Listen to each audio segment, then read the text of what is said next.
Hello students, good morning. तो start करें vector का नेक्स्ट लेक्चर।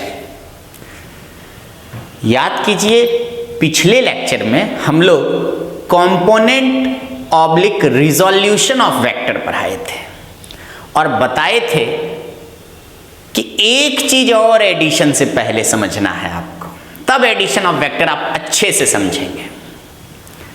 वो क्या है? तो वो है इनवर्स ट्रिगोनोमेट्रिक फंक्शंस। थोड़ा सा मैथमेटिक्स है। इनवर्स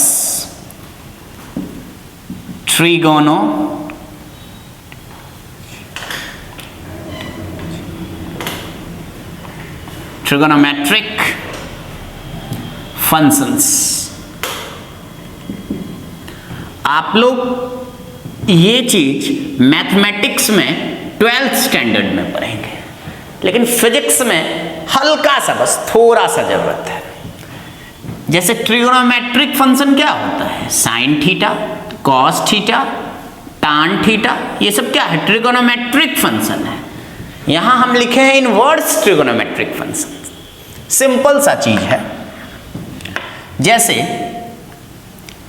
अगर हम दे दें साइन थीटा, एक एग्जाम्पल के थ्रू समझाते हैं।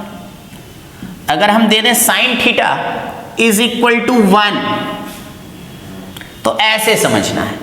थीटा इक्वल टू क्या लिख सकते हैं? उधर जाएगा तो क्या हो जाएगा? साइन इनवर्स 1, ऐसे। ओके, अब साइन का वैल्यू 1 जो है वो थीटा इक्वल टू कितने डिग्री के लिए होता है? तो साइन का टेबल तो देखे ही हैं, देखे हैं ना? 0 degree, 30 degree, 45 degree, 60 degree, 90 degree, ऐसे करके देखे हैं ना? तो साइन का value 1 theta equal to 90 degree के लिए होता है। तो यहां थीटा इक्वल टू क्या लिख देंगे? 90 डिग्री लिख देंगे। उसी तरह अगर दिया हुआ रहेगा कॉस थीटा इक्वल टू 1, तो थीटा इक्वल टू क्या लिखेंगे? इसको पढ़ेंगे कॉस इनवर्स 1। मतलब कॉस का वैल्यू 1 जो है थीटा इक्वल टू कितने डिग्री के लिए होता है? तो थीटा इक्वल टू 0 डिग्री के लिए कॉस का वैल्यू 1 हो जाएगा, है ना?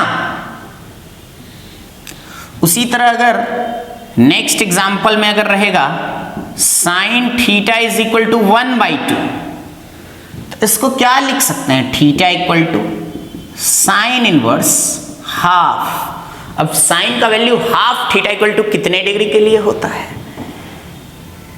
तो थीटा इक्वल टू 30 डिग्री के लिए होता है। ऐसे वर्क करना है। अगर रहेगा if tan theta equal to x, तो थीटा इक्वल टू क्या लिखिएगा? tan inverse x। अब x के जगह पे जो भी रहे। उसी तरह if sine theta is equal to y, तो थीटा इक्वल टू क्या लिखेंगे? Sine inverse y।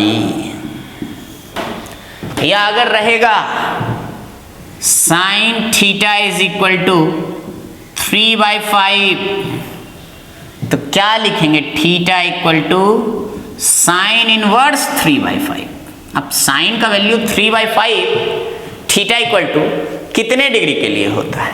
तो याद कीजिए कल के क्लास में भी बताए हैं साइन 37 डिग्री का वैल्यू जो है वो 3/5 होता है। तो थीटा इक्वल टू ये कितना डिग्री हो जाएगा? 37 डिग्री, है ना? तो ऐसे करके काम करना है, बस इसका हल्का सा यूज है। तो अब आप component oblique resolution of vector भी आपको हम पढ़ा दिए और इनवर्स ट्रिगोनोमेट्रिक फंक्शन भी पढ़ा दिए। मतलब अब आप एडिशन ऑफ वेक्टर, मतलब वेक्टर एडिशन पढ़ने लायक हो गए हैं। तो इसको मिटाते हैं, पॉज करके नोट करना है और फिर आगे बढ़ेंगे। सब देख लिए बढ़िया से? ठीक, मिटाते हैं इसको। और अब जो हम पढ़ेंगे वो क्या पढ़ेंगे? Addition of vector. पिछले क्लास में हम कल के क्लास में बताए हैं कि वेक्टर एडिशन, वेक्टर को जोड़ने का 3 लॉ आपको पढ़ना है।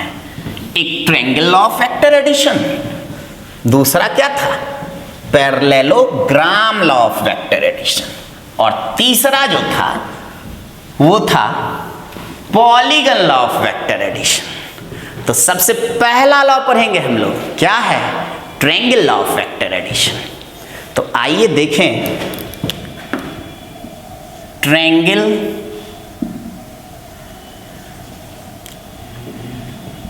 Triangle law of vector addition.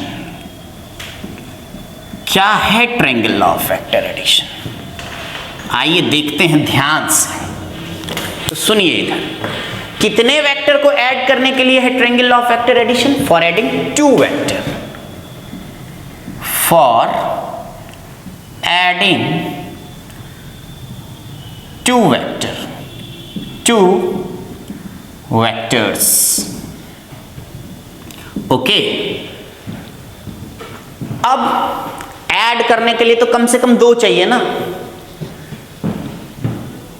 एक मान लिए ए वेक्टर है और दूसरा मान लिए बी वेक्टर है, दोनों को ऐड करना है, तो मतलब ए प्लस बी करना है। कोई दिक्कत, देखिए ये सब टॉपिक महा इंपॉर्टेंट है, ध्यान रखिएगा, महा इंपॉर्टेंट। क्यों?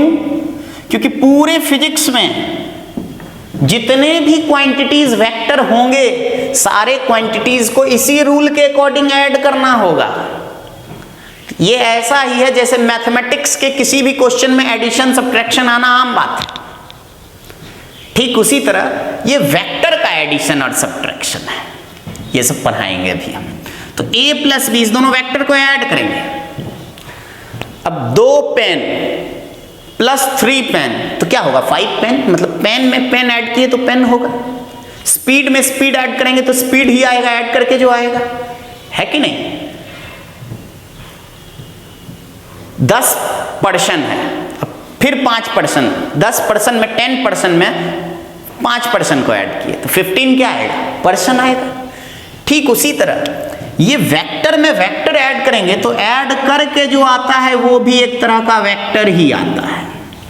उस वेक्टर को फिजिक्स में हम लोग एक स्पेशल नाम से जानते हैं, जिसका नाम है रिजल्टेंट वेक्टर। जो ऐड करके आया उसको क्या बोलते हैं, रिजल्टेंट वेक्टर। ये क्या है, ये दोनों को ऐड करके जो आया उसको क्या बोलते हैं, रिजल्टेंट वेक्टर। रिजल्टेंट का मतलब क्या होता है, एडिशन। Resultant means addition. तो 3 वेक्टर आया, एक जिस 2 वेक्टर को ऐड करना है, और तीसरा जो रिजल्ट आया ऐड करके, इस दोनों को ऐड करके जो रिजल्ट आया उसको क्या बोले, रिजल्टेंट वेक्टर।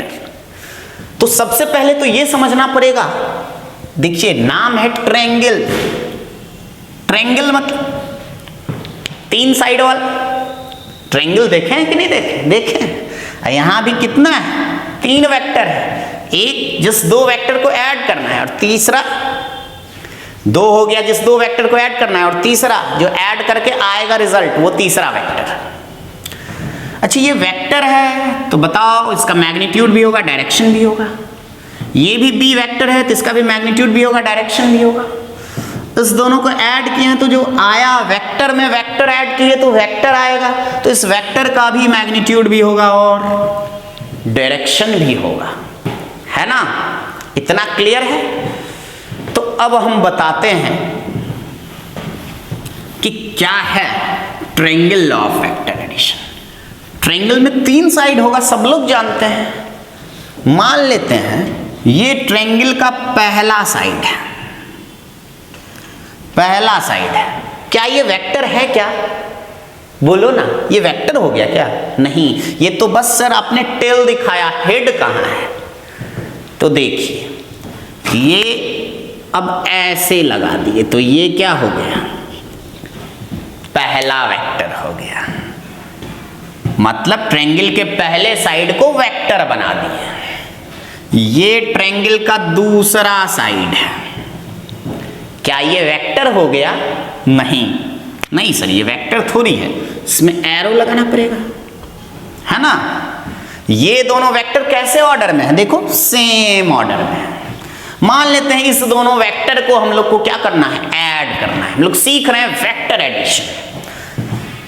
अच्छा, ये अगर ऐसे होता, ध्यान से देखिए, ये अगर ऐसे और ऐसे होता तो ये दोनों कैसा ऑर्डर था? देखो दोनों सेम ऑर्डर में था क्या? नहीं, ये इधर जा रहा है, ये इधर जा रहा है, सेम ऑर्डर में नहीं है। ये हो गया same order, this is your A vector and this is your B vector. Okay, तो ट्रायंगल का पहला साइड पहले वेक्टर को रिप्रेजेंट किया। अगर वेक्टर को रिप्रेजेंट किया तो उसका मैग्नीट्यूड भी होगा और डायरेक्शन भी होगा। उसी तरह सिमिलर ट्रायंगल का दूसरा साइड दूसरे वेक्टर को रिप्रेजेंट किया। वेक्टर है, बी वेक्टर है, तो मैग्नीट्यूड भी होगा। ये टेल मैग्नीट्यूड को दिखाया और ये हेड डायरेक्शन को दिखाया। तो अब इस दोनों वेक्टर का क्या करना है? मुझे एडिशन करना है सर। मतलब मुझे चाहिए A vector plus B vector चाहिए sir, is equal to what? तो इस दोनों को ऐड करने पे मुझे क्या मिलेगा? वेक्टर में वेक्टर ऐड करेंगे तो वेक्टर मिलेगा। तो इस दोनों को जोड़ के जो वेक्टर मिला ना, वो इस ट्रायंगल का जोड़ के इस दोनों को ऐड करने पे जो वेक्टर मिला उसका मैग्नीट्यूड और डायरेक्शन भी होगा। जैसे ए का मैग्नीट्यूड और डायरेक्शन था, बी का भी मैग्नीट्यूड और डायरेक्शन था, तो ये रिजल्टेंट वेक्टर जो ऐड करके मिलेगा उसका भी मैग्नीट्यूड और डायरेक्शन होगा। ए वेक्टर को किसने रिप्रेजेंट किया? ट्रायंगल का पहला साइड। बी वेक्टर को किसने रिप्रेजेंट किया? ट्रायंगल का दूसरा साइड। तो आर वेक्टर को रिप्रेजेंट करने वाला जो होगा ना, वो इसी ट्रायंगल का तीसरा साइड होगा। इसी ट्रायंगल का कैसा साइड होगा? तीसरा साइड होगा। ये बना लिए तीसरा साइड। ये क्या होगा? ये रिजल्टेंट का मैग्नीट्यूड होगा। अभी तो मैग्नीट्यूड है, अभी ये वेक्टर बना है क्या? नहीं, बस ट्रायंगल का साइड है, तीसरा साइड। वेक्टर बनाने के लिए क्या करना पड़ेगा? एरो देना पड़ेगा, हेड दिखाना पड़ेगा, तब तो डायरेक्शन पता चलेगा। तो रिजल्टेंट जो होता है ना, ये ऐसे ऐसे आप सच सोच रहे होंगे ऐसे जाएगा, लेकिन रिजल्टेंट का जो ऑर्डर होता है वो रिवर्स ऑर्डर होता है। ऐसे ये जाएगा, ऐसे। मतलब जिस दोनों वेक्टर को हम लोग को ऐड करना है, ये दोनों सेम ऑर्डर में होगा और रिजल्टेंट वेक्टर जो है वो रिवर्स ऑर्डर में होगा।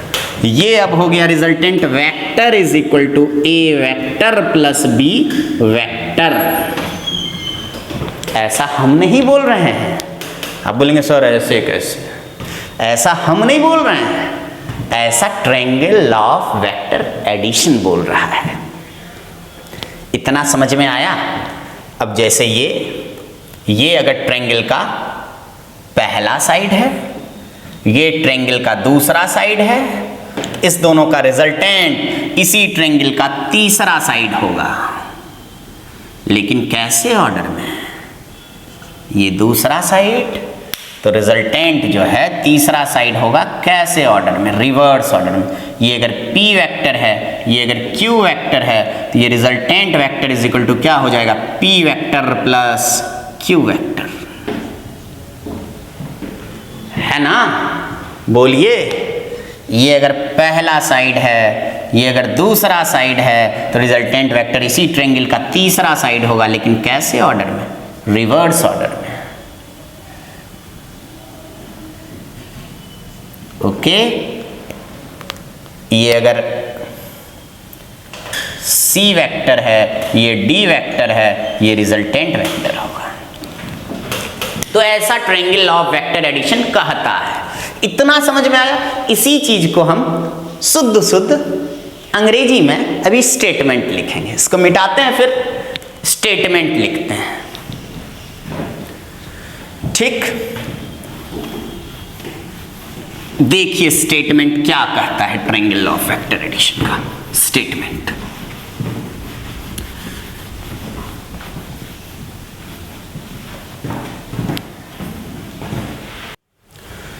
देखिए स्टेटमेंट लिखते हैं ट्रायंगल ऑफ वेक्टर एडिशन का।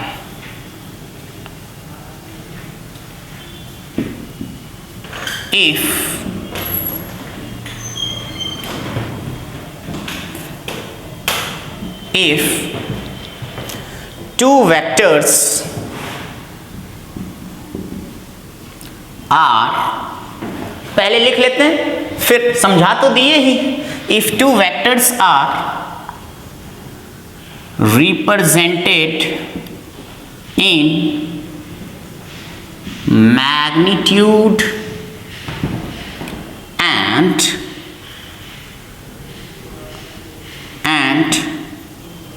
direction, if two vectors are represented in magnitude and direction by two sides of the triangle in the same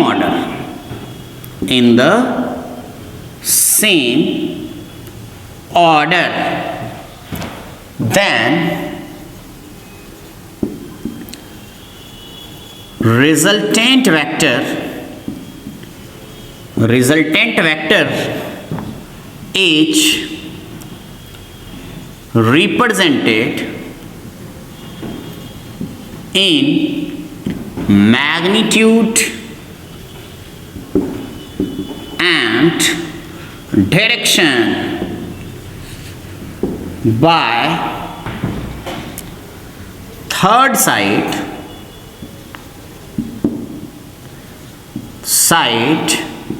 of the triangle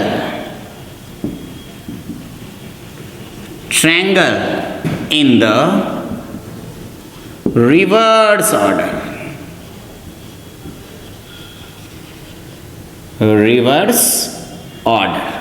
ये हुआ स्टेटमेंट। अब इसको थोड़ा ये समझ लें, ये स्टेटमेंट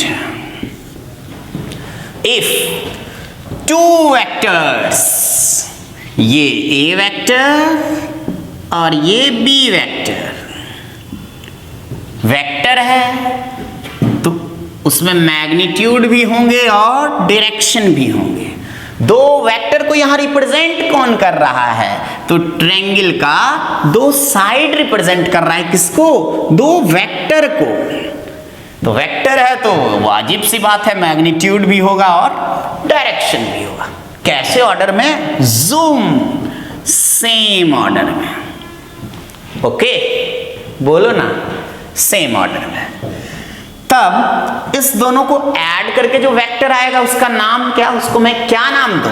पहले बता चुके हैं, रिजल्टेंट वेक्टर जो होगा। रिजल्टेंट भी क्या है? वेक्टर है, तो इसका भी मैग्नीट्यूड भी होना चाहिए और डायरेक्शन भी होना चाहिए।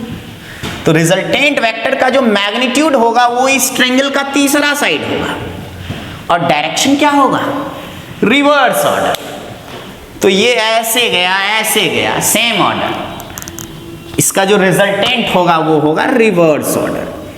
ऐसे चला जाता तो सेम ऑर्डर हो जाता, ये रिवर्स ऑर्डर में जाएगा। ये रिजल्टेंट वेक्टर होगा।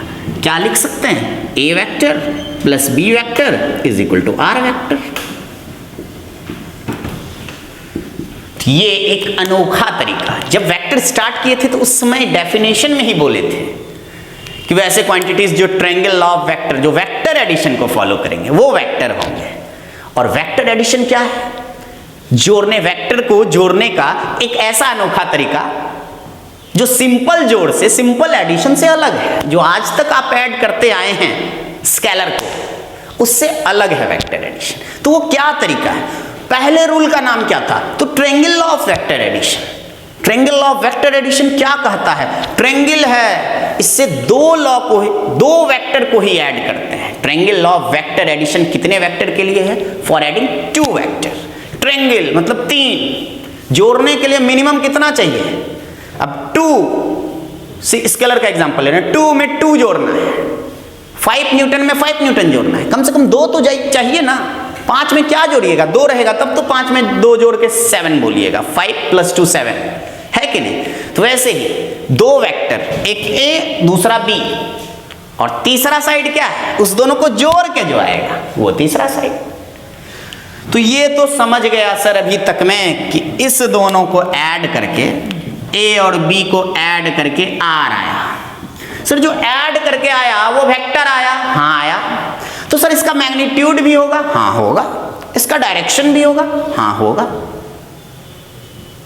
कैसे निकालेंगे सर? तो अब वही बताने वाले हैं। रिजल्टेंट वेक्टर का मैग्नीट्यूड क्या होगा, डायरेक्शन क्या होगा। तो इसको मिटाते हैं, मिटा के स्टार्ट करते हैं, है ना। पॉज करके लिख लीजिए, कहीं कोई प्रॉब्लम है तो कमेंट जरूर करना है। ओके, इसको मिटाते हैं। अब रिजल्टेंट वेक्टर के मैग्नीट्यूड और डायरेक्शन का फॉर्मूला लाएंगे, पूरा एकदम अच्छे से प्रूव कर देंगे सब कुछ। थोड़ा सा भी परेशान नहीं होना है। और अभी देखिए पेशेंस रखने वाला टाइम है। आप लोग एकदम सीखना स्टार्ट किए हैं और अभी तरह तरह का नया नया चीज आपके सामने आएगा। थोड़ा तो पेशेंस और कंसंट्रेशन, दो चीज,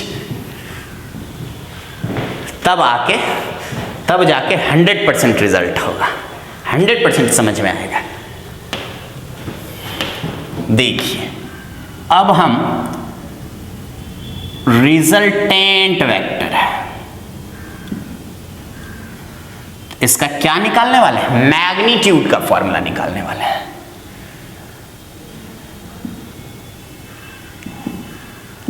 magnitude of resultant vector. Okay, magnitude of resultant vector क्या है कहानी, सुनिए। सबसे पहले तो इसका फॉर्मूला क्या होता है सर, तो R इज इक्वल टू होता है root under A square plus B square plus 2ab cos theta, ऐसा कुछ फॉर्मूला आने वाला है। आप बोलिएगा सर थीटा सब आ रहा है, स्केलर को तो ऐसे नहीं ऐड करते थे। ये वेक्टर है ना, वेक्टर के ओरिएंटेशन पे वेक्टर का एडिशन डिपेंड करता है। दो वेक्टर को जोड़ के जो तीसरा वेक्टर आएगा उसका मैग्नीट्यूड जो है वेक्टर के ओरिएंटेशन पे डिपेंड करता है। सर ये ओरिएंटेशन क्या होता है, क्या दोनों वेक्टर ऐसे एक्ट कर रहा है, या दोनों वेक्टर के बीच का एंगल ऐसे है 30 डिग्री है, या 60 डिग्री है, या 90 डिग्री है, या 120 डिग्री है, या 180 डिग्री है। तो अलग अलग केस में यहां वेक्टर के साथ vector is associated with direction, और डायरेक्शन होगा तो दो वेक्टर का अलग अलग डायरेक्शन होगा, तो उसी को बोलते हैं ओरिएंटेशन। कैसे ओरिएंटेड है दोनों वेक्टर, और ओरिएंटेशन बदल जाएगा, डायरेक्शन बदल जाएगा, एंगल चेंज कर जाएगा, तो रिजल्टेंट वेक्टर का मैग्नीट्यूड चेंज कर जाएगा। इसलिए मैग्नीट्यूड में थीटा फॉर्मूला में cos थीटा। अब कहां से आया सर cos थीटा ही क्यों आया, है ना, वाजिब क्वेश्चन है, बच्चे पूछेंगे ही। देखिए ध्यान से, इसका प्रूफ समझते हैं अच्छे से। यही फॉर्मूला आने वाला है, इसको अच्छे से हम लोग क्या करेंगे, समझेंगे। देखिए ध्यान से, जैसे ये ए वेक्टर है, ओके, ये बी वेक्टर है, ठीक है सर, समझ गए। ये बी वेक्टर है और ये मान लेते हैं रिजल्टेंट वेक्टर है। ये क्या है, रिजल्टेंट वेक्टर है, रिजल्टेंट वेक्टर है, ठीक, इतना क्लियर है।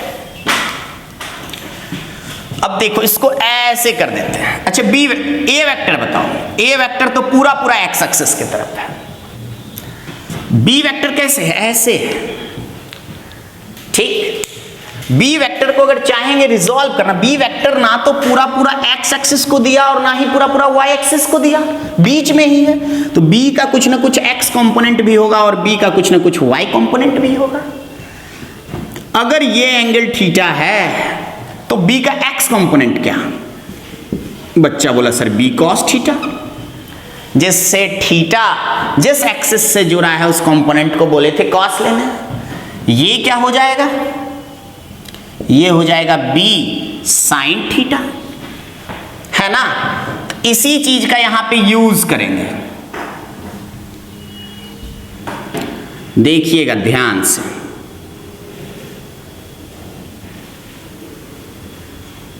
ये बी वेक्टर है, ये सेम ऑर्डर में लॉ के अकॉर्डिंग, रिजल्टेंट रिवर्स ऑर्डर में। देखिएगा यहां पे ये ऐसे करते हैं यहां पे ड्राइंग, तो इसको ऐसे भी शिफ्ट कर सकते हैं इधर, ऐसे, ये ऐसे कर दिए, ठीक, क्लियर है। ए को ऐसे सोच लीजिए, ऐसे आगे की तरफ सोच लीजिए, तो ये एंगल ऐसे, ये ए को ऐसे सोचना है और ये बी को ऐसे, ये बी और ये ए, ठीक, क्लियर है। तो एंगल कितना हो गया ए और बी के बीच का, थीटा एंगल हो गया। अब बी को दो कंपोनेंट में ब्रेक करेंगे, एक ऐसे खट, एक ऐसे खट। तो इस कंपोनेंट को, वेक्टर को पैरेलल शिफ्ट किया जा सकता है, वेक्टर शिफ्टिंग में बताए हैं, वेक्टर को उसके पैरेलल शिफ्ट कर सकते हैं। शर्त क्या है, ना तो उसका मैग्नीट्यूड बदलना चाहिए, ना ही डायरेक्शन बदलना चाहिए। तो ये इससे थीटा जुड़ गया, तो ये कंपोनेंट क्या होगा, बी कॉस थीटा, और जो बच गया ये क्या होगा, बी साइन थीटा, है ना। नाम दे देते हैं ए, बी, सी और ये डी, डी। आपको क्या चाहिए, अच्छा ए वेक्टर का मैग्नीट्यूड क्या होगा, ए, बी वेक्टर का मैग्नीट्यूड क्या, बी, तो रिजल्टेंट वेक्टर के मैग्नीट्यूड को क्या लिख देंगे, आर। मुझे आर चाहिए, आर क्या होता है, इसका लेंथ। अगर F vector is equal to 10 newton लिखते हैं, या एफ का मैग्नीट्यूड 10 न्यूटन, एक लिखते हैं F is equal to 20 newton. तो क्या किए थे स्टार्टिंग में, अगर 10 न्यूटन ऐसे बनाए थे तो 20 न्यूटन इससे डबल बनाए थे, याद है, दोनों अगर ईस्ट की तरफ है तो। ये वेक्टर का लेंथ जो है वो किसको डिपेंड करता है, रिप्रेजेंट करता है ये लेंथ मैग्नीट्यूड को। तो मुझे चाहिए रिजल्टेंट वेक्टर का क्या, मैग्नीट्यूड, मतलब इसको बोल सकते हैं मुझे चाहिए आर वेक्टर का खट, मॉड, या सिर्फ लिख सकते हैं इसको आर, वेक्टर हटा दिए, मैग्नीट्यूड को तो ऐसे ही दिखाते हैं, है ना। ये सबको मिटा देते हैं। अब देखिए कैसे निकालेंगे रिजल्टेंट वेक्टर का मैग्नीट्यूड। देखिए अब इसका लेंथ चाहिए, सबसे पहले बताइए हमको AC कितना है, AC कितना है, ये सबको भी मिटा दें क्या, अच्छा रहने दीजिए। AC कितना है, तो A CD कितना है, तो B cos theta, okay. AD कितना है, AD कितना है, तो बच्चा बोला sir AC plus CD, AC plus CD, AC कितना है, तो A plus B cos theta, ये हो जाएगा AD। हम पूछे BD कितना है, BD, बच्चा बोला B साइन थीटा, ओके। हम पूछे AB कितना है, तो बच्चा बोला R, यही तो चाहिए मुझे, क्या चाहिए, R चाहिए, मैग्नीट्यूड चाहिए रिजल्टेंट वेक्टर का। अब देखिए कैसे कैलकुलेट करेंगे, सिंपल पाइथागोरस थ्योरम तो जानते ही हो, क्या है, ये देखिए दिख रहा है, ये 90 डिग्री, ये परपेंडिकुलर, समझ रहे हैं। तो ऐसे करेंगे, AB square is equal to AD square plus BD का स्क्वायर कर देते हैं, ओके। ये वाला लेंथ चाहिए मुझे, तो कैसे निकालेंगे,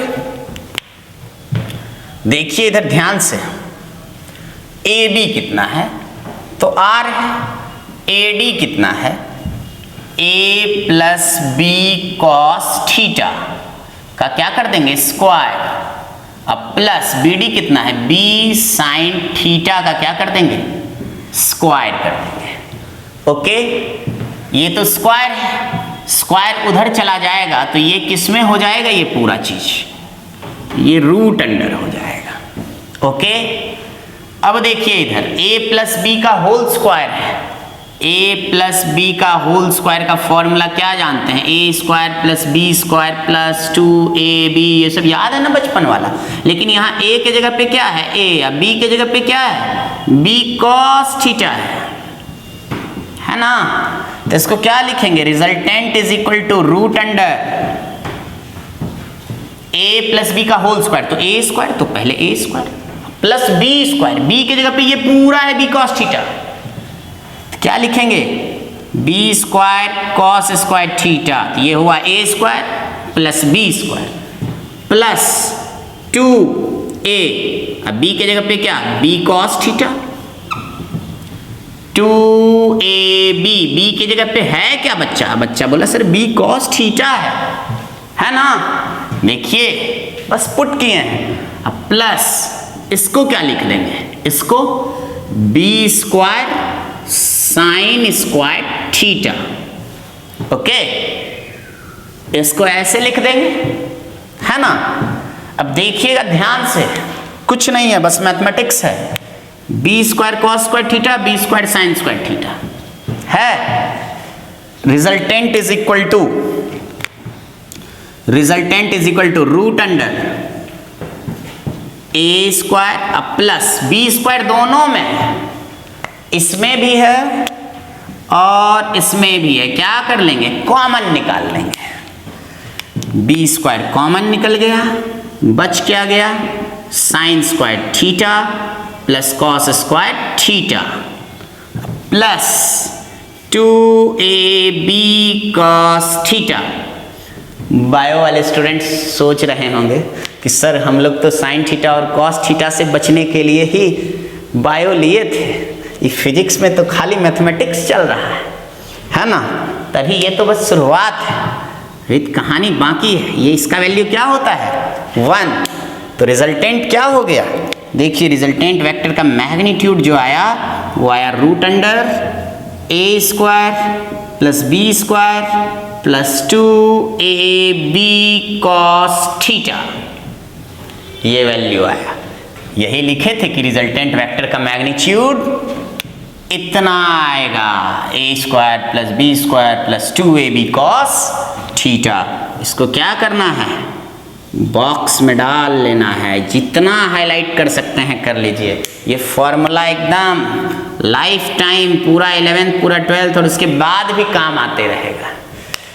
तो यहाँ ध्यान देना है, ए क्या है, ए वेक्टर का मैग्नीट्यूड ए, बी क्या है, magnitude of B vector, R क्या है, resultant of R vector, sorry R क्या है, रिजल्टेंट ऑफ नहीं, मैग्नीट्यूड ऑफ आर वेक्टर। ये आर वेक्टर का मैग्नीट्यूड, ये ए वेक्टर का मैग्नीट्यूड, ये बी वेक्टर का मैग्नीट्यूड हो जाएगा बी, और थीटा क्या है, angle between A vector and B vector. हमेशा दो वेक्टर के बीच का एंगल यहाँ पे क्या लिए हैं, थीटा। इसको नोट कीजिए, फिर हम सब कुछ लिख देंगे अच्छे से अरेंज वे में। ओके, तो ये समझ में आया, इधर मिटा दें, मिटा देते हैं, इसको लिख लिए होंगे आप लोग। अब देखिए ध्यान से, इधर सब के बारे में हम लिख देते हैं थोड़ा, क्योंकि अभी नया नया चीज है आप लोग के लिए, हो सकता है माइंड से स्लिप कर जाए। थीटा क्या है सर, ए क्या है सर, बी क्या है सर, तो देखिए इधर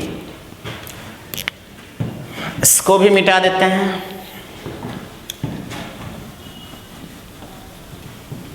हम लोग किस चीज का फॉर्मूला निकाल चुके हैं, रिजल्टेंट वेक्टर का मैग्नीट्यूड भी होगा और डायरेक्शन भी होगा।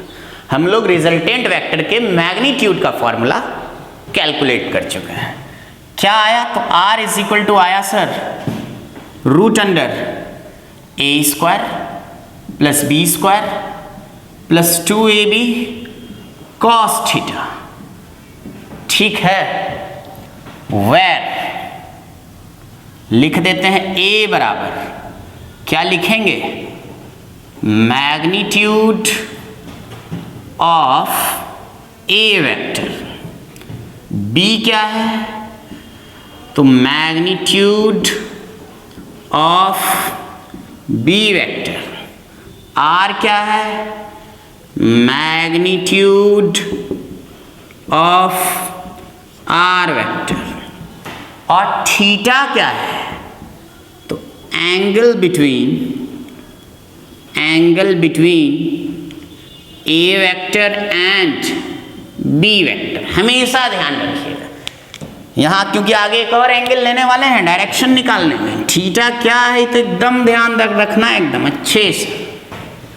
ए और बी वेक्टर नहीं भरोसा है तो ऐसे कर लीजिए, ऐसे कर लीजिए और इसको ऐसे कर दीजिए, थोड़ा सा और कंस्ट्रक्शन कर दिए, है ना। अब इसको दिखा दीजिए ऐसे बी वेक्टर, दिख गया, ये बी है, ये बी है ऐसे, ये एंगल थीटा, तो ये एंगल भी कितना हो जाएगा, इस दोनों वेक्टर के बीच का एंगल, ये एंगल कितना हो जाएगा, ये पूरा, ये देखिए ये ए वेक्टर और ये बी वेक्टर के बीच का एंगल कितना हो गया, ये थीटा हो गया, है ना।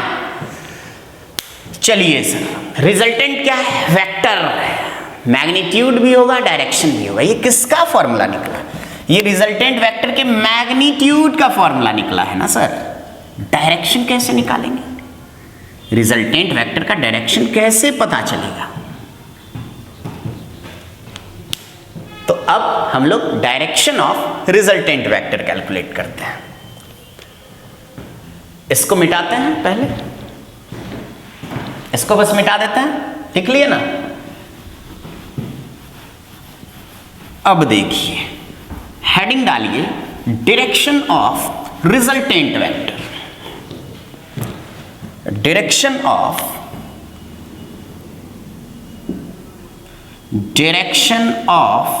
रिजल्टेंट वेक्टर कैसे निकालेंगे डायरेक्शन, मान लेंगे अच्छा रिजल्टेंट वेक्टर ये है ए वेक्टर, डायरेक्शन कैसे निकालेंगे, ये है बी वेक्टर और ये है रिजल्टेंट वेक्टर, है ना, यही ना, आर इज इक्वल टू क्या, ए वेक्टर और प्लस बी वेक्टर, यही ना जोड़ के आया है ये, R vector is equal to A vector और प्लस बी वेक्टर।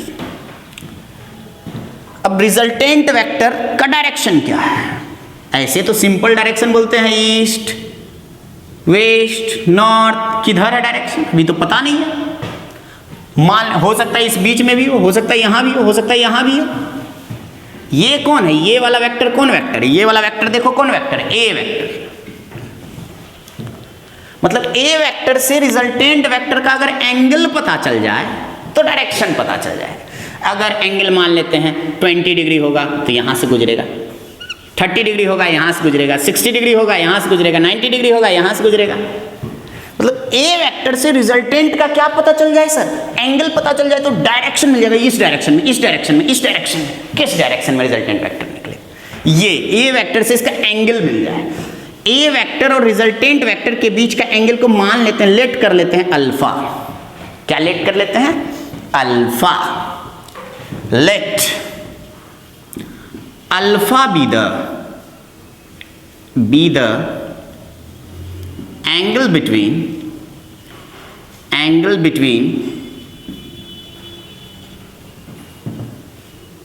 किसके किसके बीच, A vector and resultant vector.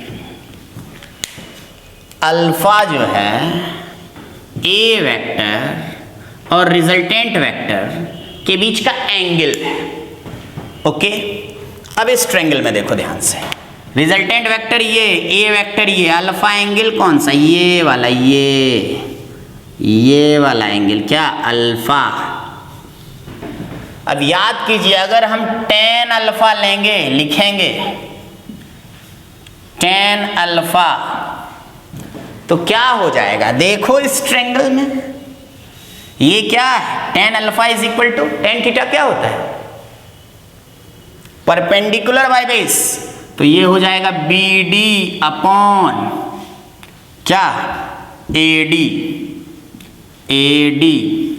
या AC प्लस CD, जो भी लिखिए बात तो बराबर है। tan alpha is equal to इतना, तो tan alpha is equal to B D कितना है, तो ये है b sine theta upon A D कितना है जी, ये a और ये b cos theta, a plus B cos theta. Okay, तो जैसे बताए थे tan theta is equal to X. आज का क्लास जो स्टार्टिंग में बताए थे इनवर्स ट्रिगोनोमेट्रिक फंक्शन बोले थे ना, जरूरत पड़ेगा ट्रायंगल लॉ में। एक बोले थे कंपोनेंट ऑफ वेक्टर का, तो यहाँ कंपोनेंट बी वेक्टर का 2 कंपोनेंट लिए ना, एक जिससे थीटा जो रहा था उसका कॉस थीटा, दूसरा इधर भी आप ले सकते हो, इसको पैरेलली हम लोग शिफ्ट करके यहाँ दिखाएं। ओके, ताकि प्रूव करने में आसानी हो, आपको अच्छा समझ में आए। दूसरा बोले थे इनवर्स ट्रिगोनोमेट्रिक फंक्शन का जरूरत पड़ेगा, तो यहाँ थीटा इज इक्वल टू क्या लिख देंगे, tan इनवर्स x लिख देंगे। ओके, तो ये x है, समझ लो ये क्या है x, तो tan alpha is equal to x या tan theta is equal to x, तो अल्फा इज इक्वल टू क्या लिख देंगे बताइए, अल्फा इज इक्वल टू लिखेंगे tan inverse b sine theta upon a plus b cos theta. Okay, ये किसका formula आ गया, ये रिजल्टेंट के डायरेक्शन का फॉर्मूला आ गया, ये रहा, ये खट, ये स्टार मार लेंगे एकदम, बहुत इंपॉर्टेंट है ये सब चीज, है ना। और एक ये भी, ये रिजल्टेंट के मैग्नीट्यूड का फॉर्मूला हो गया और ये रिजल्टेंट के डायरेक्शन का फॉर्मूला आ गया। अगर अल्फा निकल जाएगा 30 डिग्री 60 डिग्री 50 डिग्री जो भी निकले, तो पता चल जाएगा रिजल्टेंट वेक्टर किस डायरेक्शन में, यहाँ से गुजरा है या यहाँ से गुजरा है या यहाँ से गुजरा है ना। यही तरीका है। अब इसका एप्लीकेशन आप किस में देखेंगे, क्वेश्चंस के जरिए, है ना। HC वर्मा, M करीम वगैरह का क्वेश्चन हम लोग करेंगे। पहले इतना अच्छे से नोट कीजिए, ये और ये, बस यही 2 चीज का काम होगा। अब शॉर्ट ट्रिक बना बना के अलग अलग केसेस में रिजल्टेंट वेक्टर का अलग अलग आपको भी हम फॉर्मूला देंगे। Okay, first of all note it down. तो क्या नोट कर लिए, आज थोड़ा ज्यादा कैलकुलेशन हो गया है ना। हाँ, हार्ड भी लगा नहीं ना, थोड़ा सा तो लगा ही होगा, स्पेशली बायो वालों को।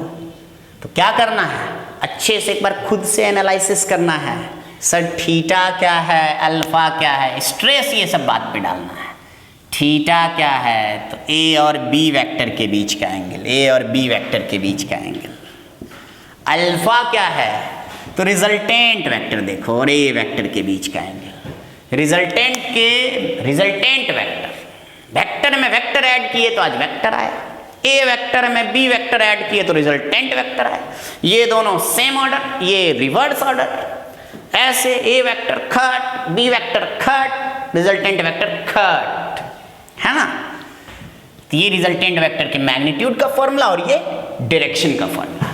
तो आज के क्लास में जो भी कैलकुलेशन हम बताए, प्रूफ बताए, फॉर्मूला बताए, सबको अच्छे से एनालिसिस करके रखना है, ताकि नेक्स्ट लेक्चर में हम लोग क्वेश्चन पे आ जाएंगे। ओके, बहुत मजेदार रहने वाला है लेक्चर आगे का भी। इस सब का शॉर्ट ट्रिक आएगा आपके सामने। बस वेक्टर मजे करते रहिए, पढ़ते रहिए। डाउट होना चाहिए, अगर डाउट नहीं हो रहा है इसका मतलब आप लोग नहीं सीख रहे हैं। डाउट भी भेजना है अपने टेलीग्राम वाले चैनल पे, है ना। Okay, thank you.